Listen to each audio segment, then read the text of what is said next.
British India. Calcutta was still the capital. It was a chilly day in January 1910. Calcutta High Court. British Raj was also feeling the chill while fighting a crucial case known as the Howrah Gang case. 47 were accused. Charges against them were of waging war against the Crown and tampering with the loyalty of Indian soldiers posted in Fort William and commanding other Indian cantonments. Yes, you heard it right. Tampering with the loyalty of the Indian soldiers. Just like what Subhash Bose did during World War II. Several officers of the 10th Jat Regiment faced court-martial for complicity in sedition before it was dismantled forthright. During the trial, it was found that several Indian nationalists were conspiring with officers not only in Fort William, but also in other military barracks in Banaras, Nainital, Lahore, Peshawar and more. One of the accused out of the 47 was Jatindranath Mukherjee, also known as Bagha Jatin, the right-hand man of Sri Aurobindo. Together with other leaders of revolutionary organization Jugantar, they planned a 1857 type war of independence. We were on the verge of freedom. Jatin was born on the 7th of December 1879 in Bengal Presidency, current-day Bangladesh, of British India. He was greatly influenced by Swami Vivekanand. He got his name Bagha from Bagh, which means tiger in Bengali. In March 1906, he encountered a tiger in the jungle. In order to save his cousin, he fought with the tiger bare-handed, just with a Gorkha dagger. He was severely injured, but Bengal got a new tiger. In his early days, he became famous for beating unruly British officials and soldiers on couple of occasions. Jatin was involved in active revolutionary activities for long. Along with it, he ran night classes for adult villagers, polytechnic schools for volunteers, established rural libraries and charitable dispensaries with Ayurvedic and homeopathic facilities, encouraged people with small-scale cottage industries, Swadeshi stalls, wrestling clubs, racing, rowing, gymnastics, even cricket. Jatin also picked up competent candidates to practice shooting in the marshes. Colonial police had a term called Jatin Mukherjee spirit. Jatin successfully instilled fear among the British and its followers, sympathizers in Indian administration.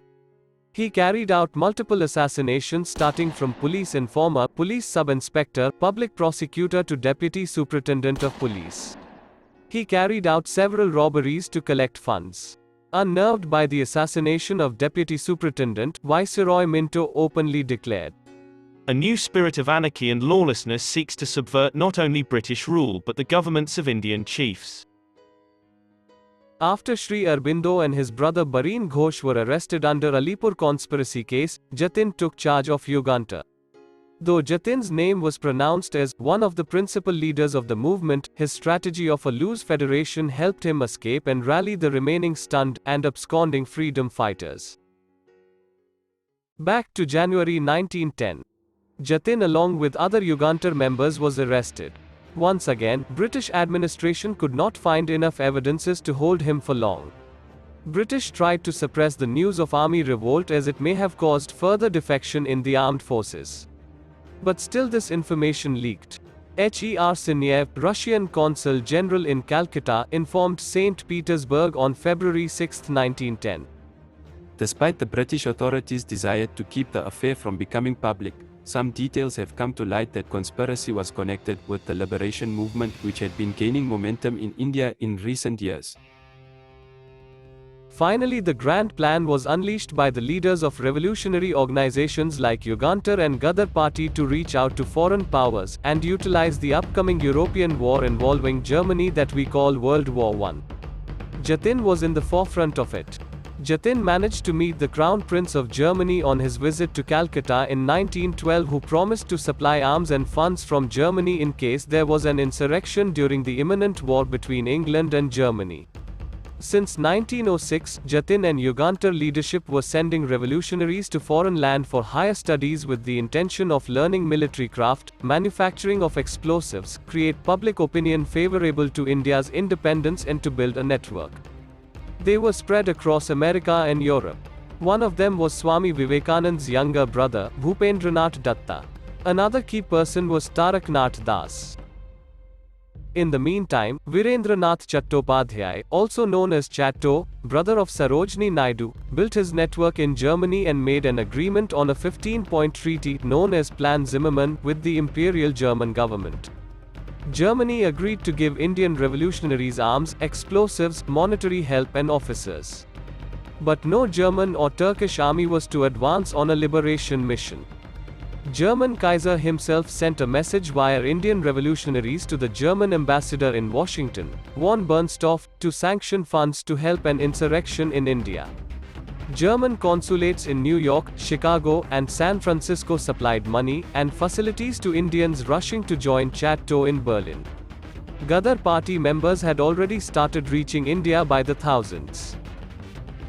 By this time, Jatin had already deployed other key revolutionary members like Rasbihari Bose and Narendranath Bhattacharya, also known as M.N. Roy, on the mission.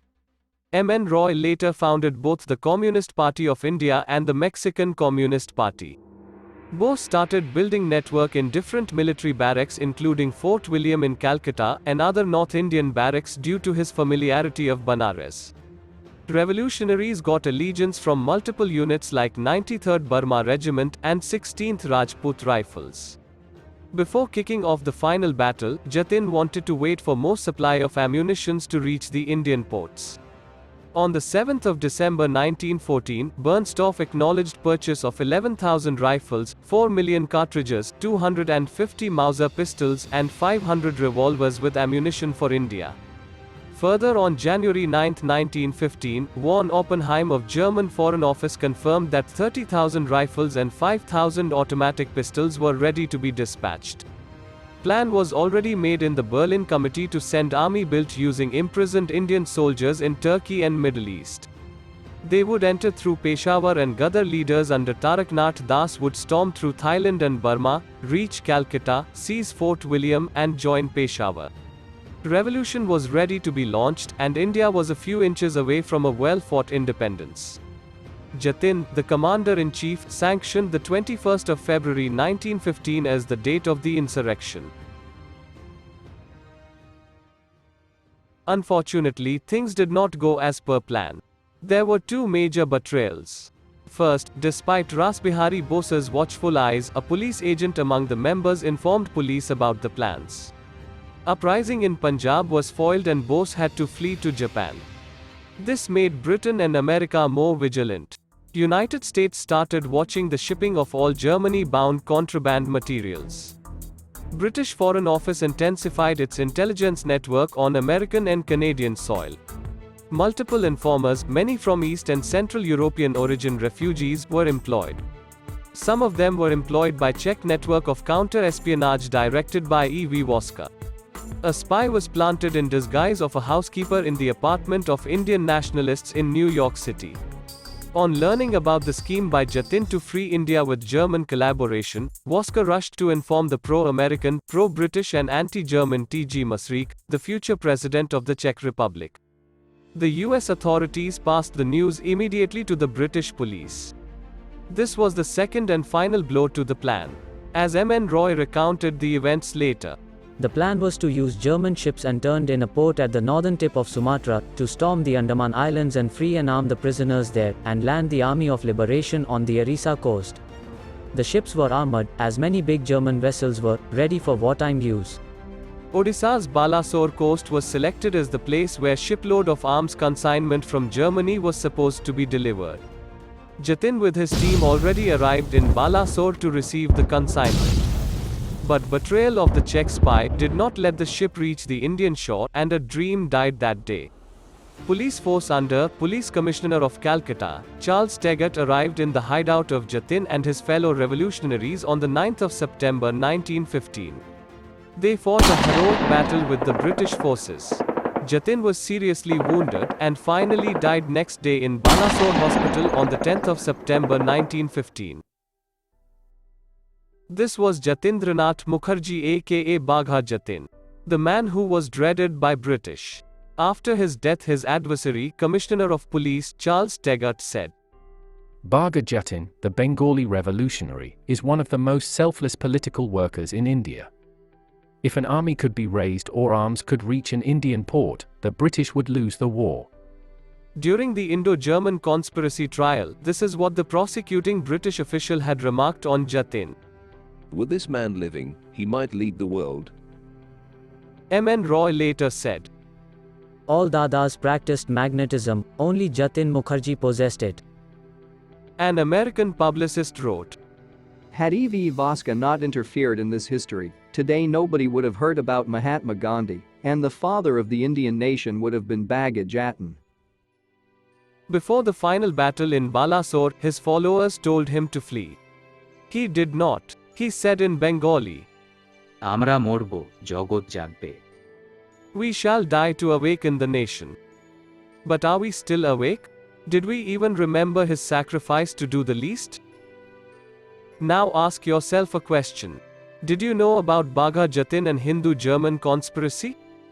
I am pretty sure most of you did not, especially if you are not from West Bengal.